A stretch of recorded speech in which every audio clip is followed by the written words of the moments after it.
ternyata kalau kita menginginkan sesuatu, alur untuk mendapatkannya itu kayak gitu teman-teman.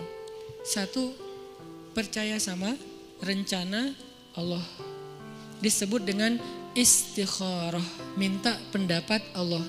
Istikharah ini dalam konteks pembicaraan kita malam ini bukan sekedar ibadah sholat 2 rakaat. Walaupun secara ritual dia adalah sholat 2 rakaat. Tapi secara nilai dia bukan hanya soal sholat 2 rakaat, tapi soal bergantung kepada Allah, minta pendapat Allah, nanya kira-kira menurut Allah gimana nih. Terus Allah jawabnya lewat siapa? Nah, Allah menjawabnya lewat istisyarah. Pertama, istikharah, minta pendapat Allah. Ya Allah beri saya petunjuk, ini mau gimanain, ini apa yang harus saya lakuin. Nanti Allah nitip jawabannya lewat istisyarah. Istisyarah itu meminta nasihat orang-orang yang lebih paham. Ulama, kiai, ustadz, siapa lagi, guru, orang tua. Orang yang lebih bijak dari kita yang banyak pengalaman dalam urusan tersebut. Kita minta pendapat mereka. Biasanya Allah nitip jawaban itu melalui lisan-lisan mereka yang terjaga. Karena memang Allah mengatakan auliyaullah, wali-wali Allah itu ketika dia sudah dekat dengan Allah, maka Allah menjadi pendengarannya, Allah menjadi penglihatannya. Maksudnya yang dia lihat itu sesuai dengan yang Allah inginkan. Yang dia dengar itu hanya yang Allah ridhoi. Yang dia ucapkan hanya yang Allah ridhoi. Artinya lisannya, telinganya, matanya udah terjaga. Selain pikiran dan hatinya pastinya terjaga. Nah, orang kayak gini tuh utusan Allah setelah Rasulullah SAW dalam wujud ulama, da'i. Bukan dalam wujud Nabi dan Rasul. Karena tidak ada lagi Nabi setelah Rasulullah. Jadi kita kalau mau tahu Allah nitip pesan ke kita, cari tahunya ke ulama. Syekh, Allah nitip pesan gak ke saya? Gitu kalau bahasa santainya ya. Tapi kan gak mungkin kita ngomong gitu ya. Emang lu siapa? Syekh maksudnya beri saya nasihat. Cuman itu terlalu resmi lah. Analoginya kita kayak nanya, ada pesan gak untuk saya dari Allah? Lewat siapa nanya pesan untuk saya dari Allah? Lewat orang solih yang lisannya terjaga. Biasanya Allah akan titipkan pesan lewat lisan mereka untuk kita. Ini namanya istisyarah, meminta isyarat. Isyarat itu bahasa Arab yang jadi bahasa Indonesia. Isyarah jadi isyarat. Isyarat itu arti petunjuk.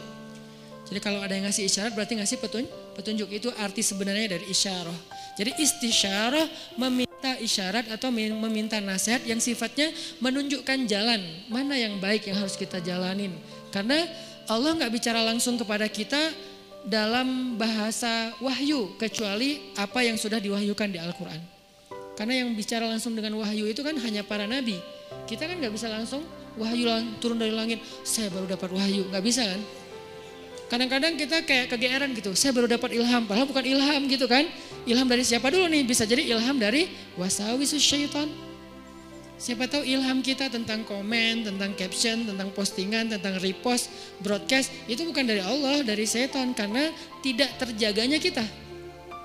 Kalau para ulama, insya Allah mereka terjaga, Allah yang jaga mereka. Sehingga insya Allah ilham mereka itu gak dari mana-mana. Apalagi mimpi ulama itu adalah benar. Mimpi Nabi wahyu, mimpi ulama benar. Itu satu tingkat di bawah para Nabi. Bahkan disebutkan mimpi ulama adalah satu bagian dari 70 bagian kenabian. Nabi itu kan punya banyak bagian kenabian, nubuwah namanya. Nah, satu bagian dari 70 bagian itu adalah mimpi yang benar dari seorang ulama atau orang soleh. Sehingga saya merasa bahwa minta nasihat dan minta doa dari Habib Ali Zainal Abidin itu bagian dari isyarah. Setelah itu ini nggak harus berurutan ya, istikharah, isyarah itu nggak harus berurutan, bisa yang mana yang memungkinkan duluan. Akhirnya kemudian saya istikharah, minta Allah, ya Allah saya pengen ketemu Nabi. Pas umroh ternyata bisa ziarah Nabi di depan makam Nabi, selain sholawatan saya ngomong gitu semampu saya, walaupun sebetulnya malu gitu mau ketemu Nabi. Kenapa? Amalan kurang, sholawat kurang, ujuk-ujuk datang minta banyak request gitu kan, kayak ngerasa nggak pede. Tapi mau ke siapa lagi? Meminta nasihat dalam bahasa kayak apa ya, kayak orang lagi berkunjung gitu. Walaupun pastinya doanya kepada Allah. Jadi saya bukan berdoa kepada Nabi ya, berdoa kepada Allah, cuman lagi ziarah tuh kayak ngomong gitu. Sebagaimana Nabi bicara dengan Khadijah ketika ziarah makam Khadijah. Ya Rasul, saya gimana ya? Mau gimana ini ya dakwahnya? Udah beres itu masuk ke Raudhah, ya Allah beri saya petunjuk. Doa yang saya nggak pernah tinggalkan, Rabbana atina min ladunka rahmah wa hayyi' lana min amrina rasyada. Kalimat terakhir itu tuh.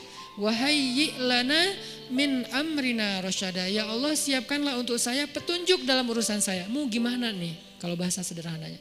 Ternyata Allah beri petunjuk lewat doa tadi para orang soleh, kemudian mimpi, kemudian dapat sebuah kejutan dari Allah yang mungkin sebagian orang ngelihat kejutan ini sebagai sesuatu yang sedih, musibah, ujian.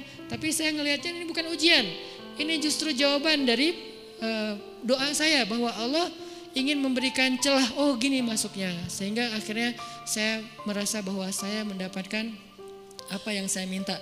Ini sebagai testimoni orang yang pernah mencoba jalur itu ternyata berhasil, maka coba deh dalam urusan kita. Gimana? Istikharah, istisyarah, istifta. Apa itu istifta?